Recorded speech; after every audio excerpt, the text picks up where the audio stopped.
Bihar board class channel पर आप सभी का हार्दिक स्वागत है। बच्चों, इस वीडियो में हम बिहार बोर्ड के कक्षा 9वीं के गणित के अध्याय 4 दो चरों वाले रैखिक समीकरण का परिचय पढ़ेंगे।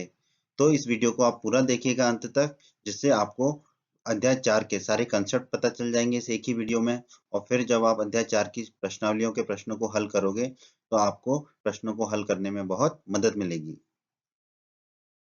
बच्चों, अगर आप हमारे बिहार बोर्ड क्लास चैनल पर नए हैं और आपने अभी तक हमारा बिहार बोर्ड क्लास चैनल को सब्सक्राइब नहीं किया है, तो आप जल्दी से सब्सक्राइब बटन को दबाकर हमारे बिहार बोर्ड क्लास चैनल को सब्सक्राइब कर लीजिए और बेल आइकन को भी दबा दीजिए। इससे आपको क्या फ़ायदा होगा कि जब भी हमारे चैनल पे कोई भी नया वीडियो आएगा तो उसका नोटिफिकेशन सबसे पहले आपको मिलेगा। और जब भी आप यूट्यूब पर कोई वीडियो सर्च करेंगे तो हमारा बिहार बोर्ड के वीडियोज़ आपको सर्च में ऊपर नज़र आने लगेंगे। बच्चों, इस अध्याय के बाकी अन्य सभी वीडियोस को देखने के लिए आप कभी भी आई बटन पर क्लिक कर सकते हैं। आई बटन पर क्लिक करने से आपको इस अध्याय के सभी वीडियोस के लिंक मिल जाएंगे। दोस्तों, इस अध्याय में हम दो चर वाले रैखिक समीकरण के बारे में पढ़ेंगे। तो इस अध्याय में हम सबसे पहले भूमिका पढ़ेंगे कि दो चर वाले रैखिक समीकरण में हमें क्या क्या पढ़ना है और कैसे पढ़ना है। फिर हम देखेंगे रैखिक समीकरण। रैखिक समीकरण क्या होता है, उनकी क्या क्या प्रॉपर्टीज होती हैं, उन सबको हम देखेंगे। उसके बाद हम देखेंगे दो चर वाले रैखिक समीकरण। ठीक है, एक चर वाले रैखिक समीकरण जो है हम पिछली कक्षाओं में पढ़ चुके हैं। तो अभी हमें इस कक्षा में पढ़ना है दो चर वाले रैखिक समीकरण। उसके बाद हम रैखिक समीकरण का हल, रैखिक समीकरण को कैसे हल करना है वो पढ़ेंगे। उसके बाद हम पढ़ेंगे दो चर वाले रैखिक समीकरणों का आलेख। आलेख मतलब होता है कि उसे ग्राफ पेपर पर हमें कैसे प्रदर्शित करना है। तो दो चर वाले रैखिक समीकरणों को ग्राफ पर हमें कैसे प्रदर्शित करना है उसको हम देखेंगे। और अंत में हम देखेंगे एक्स अक्ष और वाई अक्ष के समांतर रेखाओं के समीकरण, और हम एक्स अक्ष और वाई अक्ष के भी समीकरणों को देखेंगे।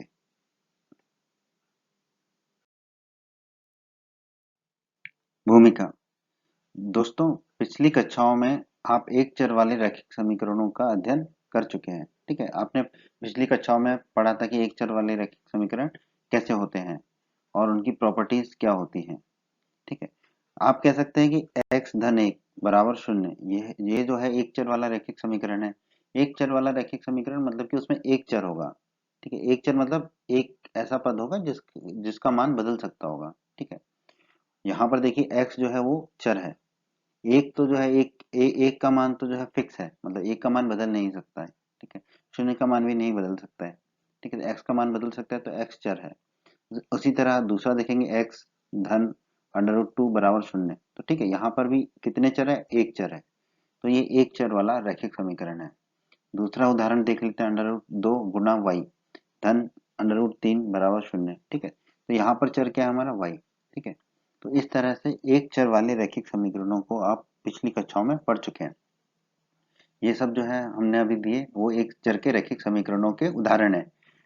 और आप सब जानते हैं कि ऐसे समीकरणों का जो हल होता है वो अद्वितीय होता है। अद्वितीय का मतलब क्या होता है कि केवल और केवल एक।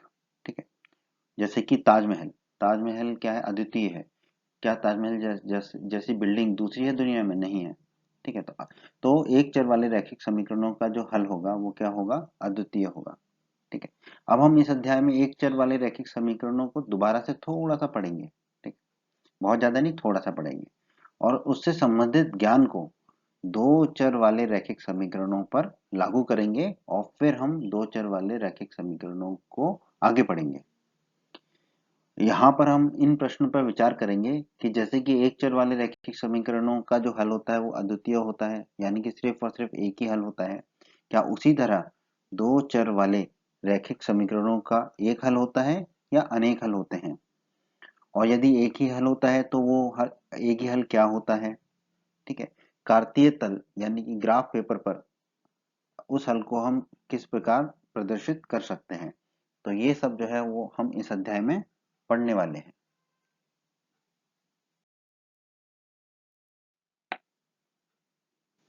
रैखिक समीकरण।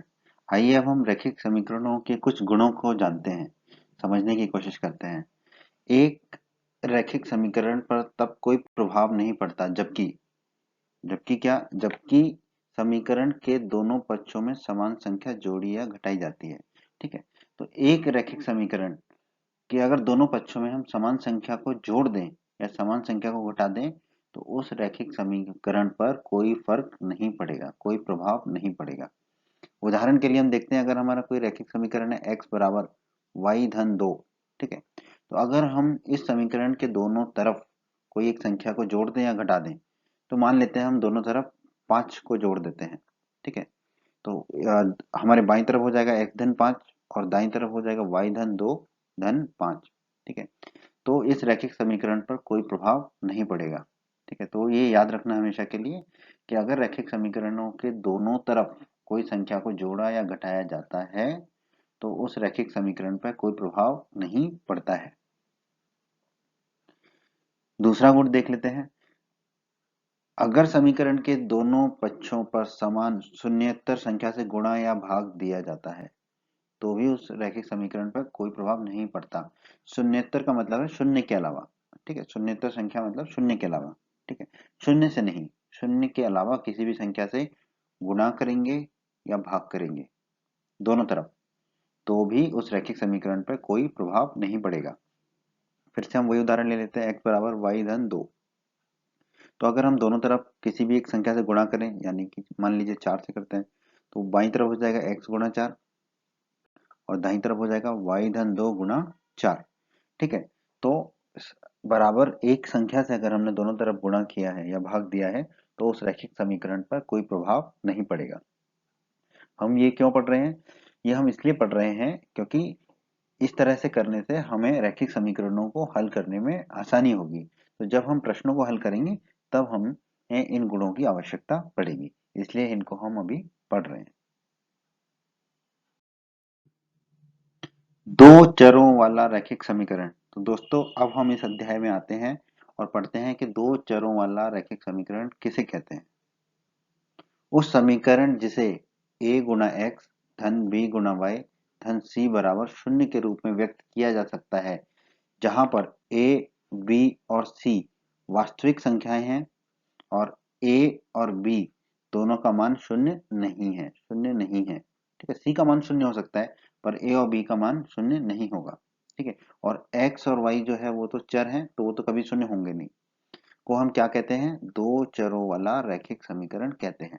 ठीक है, मतलब कि x और y की जगह कोई दूसरे चर भी हो सकते हैं। अभी हम इसे कुछ उदाहरणों से देखते हैं, जैसे कि x धन y बराबर 176। ठीक है, ये एक दो चरों वाला रैखिक समीकरण है। जरूरी नहीं है हमेशा हमें चर जो है x और y के रूप में ही मिले। तो दूसरा उदाहरण देख लेते हैं, 2 गुणा s धन 3 गुणा t बराबर 12। तो यहाँ पर चर क्या है हमारा? s और t। तीसरा उदाहरण देख लेते हैं, 4 गुणा u धन 5 गुणा v बराबर 20। ठीक है, तो यहाँ पर हमारे चर क्या है? u और v। ठीक है, तो चर हमारा कुछ भी हो सकता है, बट जो है देखा गया है कि हम जो है x और y को लेते हैं तो आपको अधिकतर x और y मिलेंगे अभी तक। ठीक है, पर s और t u v कुछ भी मिल सकता है आपको।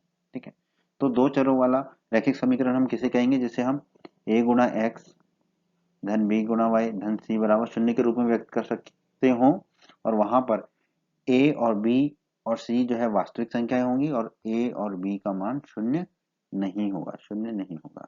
ठीक है, तो ये कहलाता है हमारा दो चर वाला रैखिक समीकरण। तो दोस्तों देखते हैं रैखिक समीकरण का हल हम कैसे ज्ञात करेंगे। दो चरों वाले रैखिक समीकरण के अपरिमित रूप से अनेक हल होते हैं। ठीक है, तो याद रखिए, आपने देखा था एक चर वाले रैखिक समीकरण का जो है आपका केवल एक हल होता है, लेकिन दो चर वाले रैखिक समीकरणों के आपके कितने हल होंगे? अनेक हल होंगे। तो दो चर वाले रैखिक समीकरण के अद्वितीय हल नहीं होगा, अनेक हल होंगे। ठीक है, एक हल प्राप्त करने की सरल विधि। ठीक है, तो अब हम देखते हैं कि हमें अगर दो चर वाला रैखिक समीकरण दिया गया है और उसके हमें हल प्राप्त करना है तो सरल विधि से कैसे प्राप्त कर सकते हैं। ठीक है, तो सबसे पहले हम क्या करेंगे कि x बराबर शून्य ले लेंगे, x बराबर शून्य ले लेंगे और y का संगत मान प्राप्त कर लेंगे। तो ये एक हल हो जाएगा, x बराबर शून्य और y का जो मान आएगा वो। उसी तरह दूसरे के लिए हम क्या करेंगे, y बराबर 0 ले लेंगे, तो हमें x का संगत मान ज्ञात हो जाएगा। ठीक है, इस तरह से हम दो मान तो निकाल सकते हैं। ठीक है, और जब हमने दो मान निकाल लिए दो चर वाले रैखिक समीकरण के, तो जब हम उसे आलेखित करेंगे तो उन दोनों मानों को हम ग्राफ पेपर पर दर्शाएंगे, तो हमें दो बिंदु मिलेंगे।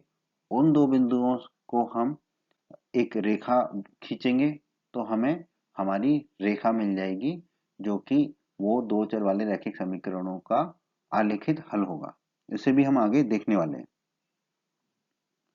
ठीक है, अब हम एक उदाहरण लेते हैं। ठीक है, हमें कहा गया है 4 गुना x धन 3 गुना y बराबर 12 के दो हल ज्ञात कीजिए। तो हमने अभी जो ऊपर विधि देखी है उसी से हम ज्ञात करने की कोशिश करेंगे। तो सबसे पहले हम क्या करेंगे, x बराबर 0 ले लेंगे। तो x बराबर हम 0 लेंगे तो 4 गुना x क्या हो जाएगा हमारा 0। तो हमें क्या मिलेगा, 3y बराबर 12, अर्थात y बराबर 4। तो हम कह सकते हैं कि हमारा एक हल क्या है, x बराबर 0 कॉमा y बराबर 4। ठीक है, तो 0,4 दिए गए समीकरण का एक हल होगा। उसी तरह दूसरा हल प्राप्त करने के लिए हमें क्या करना होगा, y बराबर हम 0 रख देंगे। y बराबर अगर हम 0 रख देंगे तो हमें क्या मिल जाएगा, 4 गुना x बराबर 12, यानी कि x बराबर 3। तो हम क्या मिल जाएगा, x बराबर 3 और y बराबर हमने कितना दिया था, 0। ठीक है, तो हल क्या होगा हमारा, 3,0। 3,0 एक हल होगा। तो इस तरह हमने दो हल प्राप्त कर लिए, 0,4 और 3,0। ठीक है, तो ये दो हल हमने प्राप्त कर लिए। तो ये दो चर वाले रैखिक समीकरणों का हल ज्ञात करने की आसान विधि है। ठीक है, तो इसे आप याद रखिएगा कि पहले x बराबर 0 रख लीजिए, फिर y बराबर 0 रख लीजिए। और अगर हमें ज्यादा मान ज्ञात करने को कहा जाएगा तो हमें x बराबर 1, y बराबर 1 इस तरह से भी रख के कर सकते हैं। पर 0 रखने से क्या होता है, वो जो एक चर हमारा खत्म हो जाता है, तो उससे हमें आसान होता है इस तरह के प्रश्नों को हल करने में।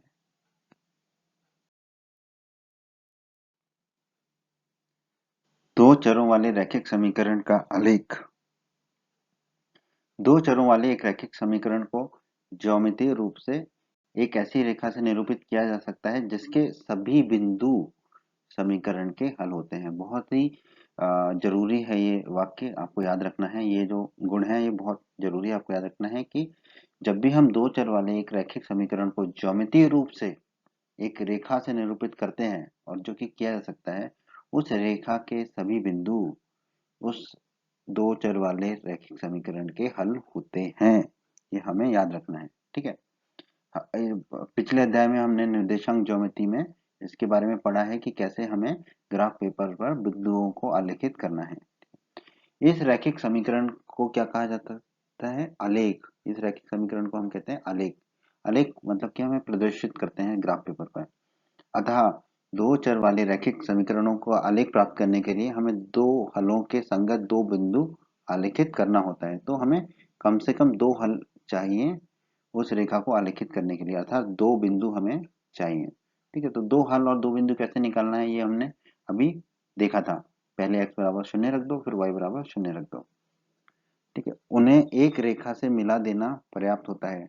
हम जानते हैं कि एक रेखा खींचने के लिए हमें दो बिंदुओं की आवश्यकता होती है। दो बिंदु मिल गए तो हम एक रेखा को खींच सकते हैं।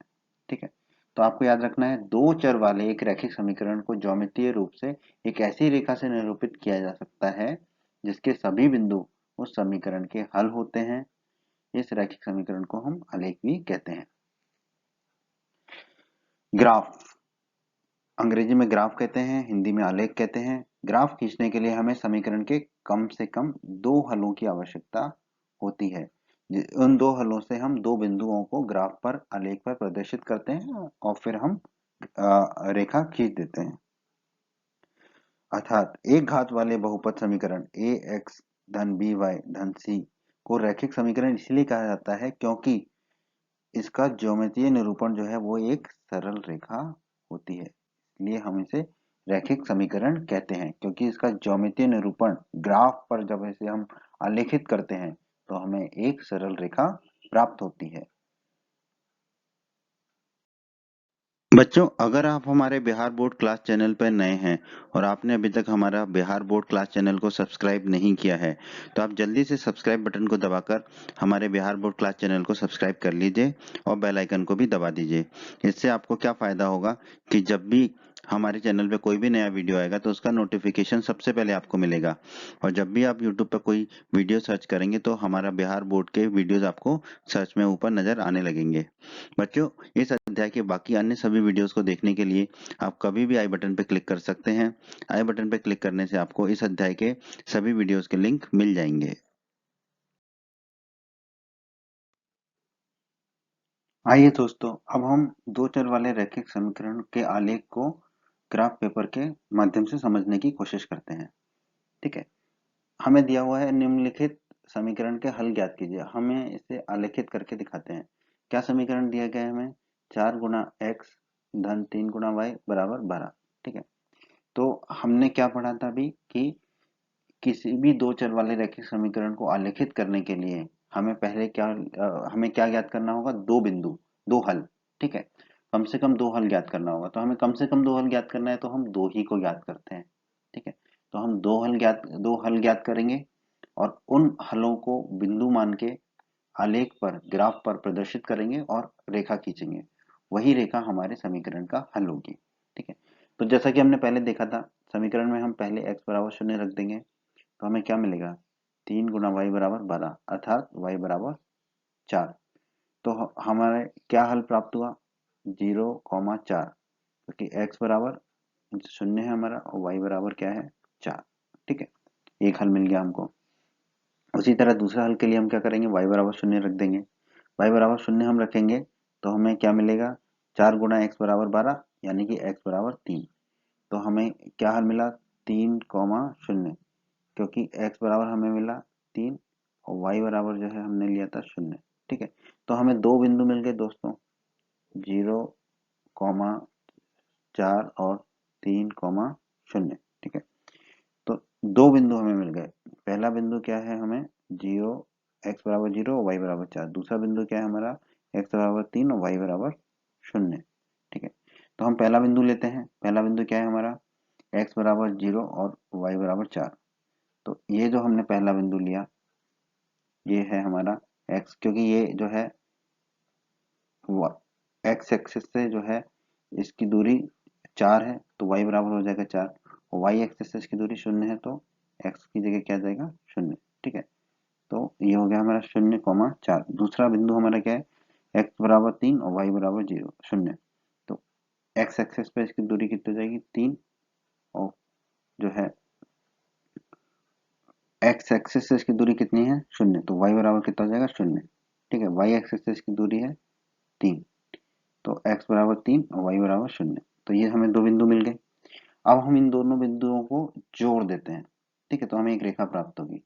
इन दोनों बिंदुओं को हमने जोड़ा तो हमें एक रेखा प्राप्त हो गई। ठीक है, यही जो रेखा हमें प्राप्त हुई है इन दोनों बिंदुओं को जोड़ने से, यही रेखा जो है हमारे दिए गए समीकरण का हल है। हमें दिया गया समीकरण है 4 गुना एक्स धन 3 गुना वाई बराबर 12। ठीक है, ये जो रेखा है यही हमारे दिए गए समीकरण का हल है। तो इसी तरह से हमें किसी भी दो चर के समीकरण का हल ज्ञात करके उसे आलेखित कर सकते हैं। ठीक है, याद रखिएगा इसको, बहुत ही आसान है। दोस्तों आगे पढ़ते हैं। अगर दो चर वाला रैखिक समीकरण हमारा y बराबर के एक्स इस रूप में है, तो उस समीकरण का जो आलेख होगा वो एक रेखा होगी, ये तो ठीक है। पर वो जो रेखा होगी वो सदैव कहाँ से होकर जाएगी? मूल बिंदु से होकर गुजरेगी। ठीक है, मूल बिंदु मतलब कि x बराबर 0 और y बराबर भी 0। ठीक है, अब कैसे? अगर आप x का मान 0 रखेंगे तो y का मान कितना मिलेगा आपको? 0। तो तो ये एक समीकरण का हल होगा। और x बराबर 0 और y बराबर 0 अगर एक बिंदु है तो ये बिंदु क्या कहलाता है? हमारा मूल बिंदु। ठीक है, मूल बिंदु कहलाता है x बराबर 0 y बराबर 0। तो वो जो रेखा है वो कहाँ से होकर गुजरेगी? वो रेखा गुजरेगी हमारी मूल बिंदु से होकर। ठीक है, कौन सी रेखा मूल बिंदु से होकर गुजरेगी? जो कि समीकरण y बराबर k गुना x का एक हल होगा। ठीक है, y बराबर के एक्स। ठीक है, तो ये आपको याद रखना है, आगे की कक्षाओं में भी आपको ये बहुत काम आने वाला है। ठीक है, तो ये y बराबर के एक्स था। यहाँ पर जो है आपका कोई भी अचर नहीं है। ठीक है, हमने जैसे पढ़ा था अ, दो चर वाला समीकरण क्या होगा, ए एक्स धन बी बाई धन सी बराबर शून्य। ठीक है, तो यहाँ पर सी जो है, जो अचर है, वो उसका मान कितना है, शून्य है।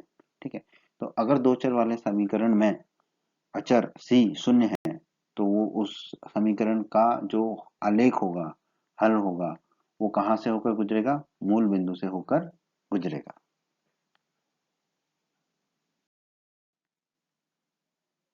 आइए अब हम देखते हैं एक्स अक्ष का समीकरण। एक्स अक्ष का क्या समीकरण होगा। सबसे पहले हम देखते हैं एक्स अक्ष पर प्रत्येक बिंदु का वाई निर्देशांक हमेशा क्या होगा, शून्य होगा। क्योंकि एक्स अक्ष पर जो है, जो वाई निर्देशांक है बिंदु का, वो हमेशा शून्य होगा। ठीक है, एक्स अक्ष पर हम कोई भी बिंदु लें, ये बिंदु लिया हमने। ठीक है, अब हम इसके निर्देशांक देखेंगे तो वाई निर्देशांक हमेशा क्या आएगा, शून्य आएगा। ठीक है, एक्स निर्देशांक कुछ भी हो सकता है, पर वाई निर्देशांक क्या होगा, शून्य होगा। तो एक्स अक्ष पर स्थित प्रत्येक बिंदु को हम किस रूप में व्यक्त कर सकते हैं, एक्स कॉमा शून्य, एक्स कॉमा शून्य के रूप में व्यक्त कर सकते हैं। और एक्स अक्ष का जो समीकरण होगा वो क्या होगा, वाई बराबर शून्य। क्योंकि एक्स अक्ष पर वाई का जो वाई निर्देशांक जो है वो क्या होता है, शून्य होता है। तो याद रखिएगा एक्स अक्ष का समीकरण क्या होता है, वाई बराबर शून्य। वाई बराबर शून्य ही आपके एक्स अक्ष का समीकरण है। अब हम देखते हैं वाई अक्ष का समीकरण। ठीक है, तो वाई अक्ष पर स्थित प्रत्येक बिंदु का एक्स निर्देशांक क्या होता है, शून्य होता है। और वाई अक्ष पर स्थित प्रत्येक बिंदु को हम किस रूप में प्रदर्शित कर सकते हैं, शून्य कॉमा वाई। हम देखते हैं, एक बिंदु लिया हमने। ठीक है, इस बिंदु के निर्देशांक क्या होंगे, आप देखकर बता सकते हैं, इसके निर्देशांक होंगे शून्य कॉमा 2.5। ठीक है, तो एक्स निर्देशांक क्या होगा, शून्य, और वाई निर्देशांक कुछ भी हो सकता है, अभी 2.5 है, पर कुछ भी हो सकता है। वाई अक्ष पर स्थित सभी बिंदुओं के एक्स निर्देशांक कितने होंगे, शून्य होंगे। ठीक है, और वाई अक्ष का समीकरण क्या होगा, एक्स बराबर शून्य, क्योंकि वाई अक्ष पर स्थित सभी बिंदुओं का एक्स निर्देशांक शून्य होता है। तो याद रखना है आपको, वाई अक्ष का जो समीकरण है वो क्या है, एक्स बराबर शून्य, एक्स बराबर शून्य। दोस्तों अभी हमने देखा था एक्स अक्ष का समीकरण क्या होगा और वाई अक्ष का समीकरण क्या होगा। अब हम देखते हैं एक्स अक्ष के समांतर रेखाओं का समीकरण क्या होगा। तो y बराबर a का जो आलेख है वही एक्स अक्ष के समांतर रेखाओं का एक समीकरण होता है। ठीक है, ये भी हमारी एक सरल रेखा होती है। ठीक है, तो एक्स अक्ष के समांतर अगर कोई भी रेखा है, ठीक है, तो इसका समीकरण क्या होगा, y बराबर a। जैसे कि यहाँ पर देख सकते हैं कि ये जो समांतर रेखा खींची है हमने एक्स अक्ष के, ठीक है, इस ये एक्स अक्ष की जो समांतर रेखा है, इसमें जो इस रेखा में जो प्रत्येक बिंदु होगा उसका वाई निर्देशांक क्या होगा, 2 होगा। ठीक है, 2। ठीक है, तो ये इस रेखा का समीकरण क्या होगा, वाई बराबर 2। ठीक है, तो इसी तरह जितनी भी समांतर रेखाएं हैं एक्स अक्ष के, ठीक है, वो उनका समीकरण क्या होगा, वाई बराबर ए। वाई बराबर ए होगा उनका समीकरण। तो आपको याद रखना है वाई बराबर ए।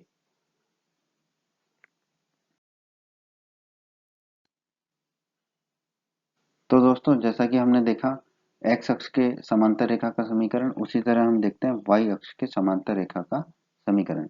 तो वाई अक्ष के समांतर रेखा का समीकरण क्या होगा, एक्स बराबर ए। ठीक है, तो जो रेखा वाई अक्ष के समांतर है, माना कि एक रेखा ये है वाई अक्ष के समांतर। ठीक है, तो इसका समीकरण क्या होगा, एक्स बराबर 3, क्योंकि इस रेखा पर एक्स निर्देशांक जो है, प्रत्येक बिंदु के एक्स निर्देशांक क्या होंगे, 3 होंगे। ठीक है, तो आपको याद रखना है वाई अक्ष के समांतर किसी भी रेखा का समीकरण क्या होगा, एक्स बराबर ए। एक्स बराबर ए। ठीक है, तो ये हमें याद रखना है दोस्तों। तो इस तरह हमने जो है दो चर वाले रैखिक समीकरणों के बारे में पढ़ा। ठीक है, यहाँ पर हमें जरूरत पड़ी निर्देशांक ज्योमेट्री की भी। निर्देशांक ज्योमेट्री के बारे में अगर आपको और पढ़ना है तो आप हमारे अध्याय 3 को पढ़ सकते हैं। उम्मीद करते हैं बच्चों आपको हमारा ये वीडियो पसंद आया होगा। बच्चों अगर आप बिहार बोर्ड क्लास चैनल पर नए हैं और आपने अभी तक हमारे चैनल को सब्सक्राइब नहीं किया है तो सब्सक्राइब बटन को दबाकर जल्दी से चैनल को सब्सक्राइब कर लीजिए और बेल आइकन को भी दबा दीजिए। इससे आपको क्या फ़ायदा होगा, जब भी हमारे चैनल पर कोई भी नया वीडियो आएगा तो उसका नोटिफिकेशन सबसे पहले आपको मिलेगा। और जब भी आप यूट्यूब पर वीडियोज़ को सर्च करेंगे तो हमारे चैनल के वीडियोज़ आपको ऊपर नज़र आने लगेंगे। आप हमारे वीडियोस को अपने साथी छात्रों के साथ, दोस्तों के साथ व्हाट्सएप और फेसबुक पर अवश्य शेयर कीजिए, जिससे आपके दोस्तों को भी लाभ हो सके। आपको वीडियो पसंद आया है तो वीडियो को लाइक अवश्य करें और इस अध्याय के अन्य सभी वीडियोस को देखने के लिए आई बटन पर क्लिक करें। आई बटन पर क्लिक करने से आपको इस अध्याय के सभी वीडियोस के लिंक प्राप्त हो जाएंगे। धन्यवाद बच्चों।